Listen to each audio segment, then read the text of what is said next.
രാജുവിന്റെ കയ്യിൽ രാജു സമ്പാദിക്കാത്ത കുറച്ച് സ്വത്തുണ്ടല്ലേ? എല്ലാരും കൂടെ അധ്വാനിച്ചൊരു മുതല് സാറിന് സ്വന്തമായിട്ട് വീഴണമെന്ന് വിചാരിച്ചാ അത് കുറച്ച് കൂടുതലല്ലേ സാറേ? അതുകൊണ്ട് സാറിന് കിട്ടിയ മുതലിന്റെ പകുതിക്ക് ഞങ്ങൾക്കതാ കിട്ടിയത് മുഴുവൻ ദേഹത്തുണ്ടോ? പകുതിയാക്കണ്ട, മൊത്തമായിട്ട് ഞാൻ തന്നേക്കാം. രാജീവൻ സാറല്ലേ? സാർ SP ഓഫീസ് വരെ ഒന്ന് വരണമായിരുന്നു. രാജുവിന് ഏത് ബാങ്കിൽ അക്കൗണ്ട്? SSB. ഗൾഫിനോ? അവിടെ തന്നെ. പിന്നെ എന്തിനാ രാജീവൻ എന്ന ISFC ബാങ്കിൽ പോയത്?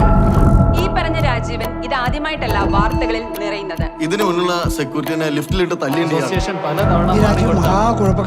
താനിങ്ങനെ എന്നും ഓരോ പ്രശ്നങ്ങൾ ഉണ്ടായിക്കൊണ്ടോ ഞങ്ങൾ പോലീസുകാർ പെട്ടുപോലോ. എന്ത് ചെയ്യാനാ സാറേ, കയ്യിലിരിപ്പ് പണ്ടേ കുറച്ച് മോശം. എടാ, ബാങ്കിൽ നിന്ന് ഇറങ്ങി കഴിഞ്ഞാൽ ക്യാഷ് ഔട്ട് കറങ്ങി തിരിച്ചടക്കാൻ പറ്റില്ല. ഇവിടെയൊക്കെ പൈസ വെക്കുന്നത് സേഫ് ആണോ? ഞങ്ങൾ പിന്നെ അമ്മരെ ചേസ് ചെയ്ത്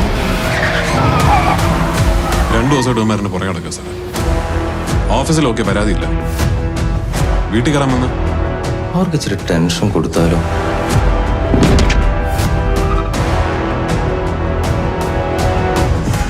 എനിക്കൊരു മിസ്റ്റേക്ക് പറ്റി, അത് ഞാൻ തന്നെ കറക്റ്റ് ചെയ്തോളാം. പക്ഷെ എങ്ങനെ കറക്റ്റ് ചെയ്യുന്ന നീ പറയുന്നേ? നിന്റെ ഈ മിസ്റ്റേക്കില്ലേ, ഇത് ഇവിടുത്തെ പോലീസുകാർക്ക് എല്ലാവർക്കും മനസ്സിലായിട്ടുണ്ട്.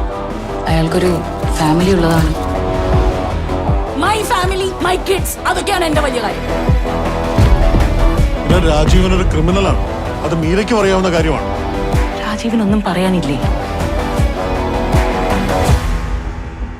സർ, അതിനി എന്താണെങ്കിലും ഞങ്ങൾക്കൊന്നും അറിയില്ല. അയാളോട് കൂടുതൽ അബദ്ധങ്ങളൊന്നും കാണിക്കാതെ സറണ്ടർ ചെയ്യാൻ പറ. എന്നിട്ടെന്താ, പപ്പയുടെ കൂടെ അടികൂടാൻ വന്നവരായിരുന്നു. ഇപ്പം ജീവനോടില്ല.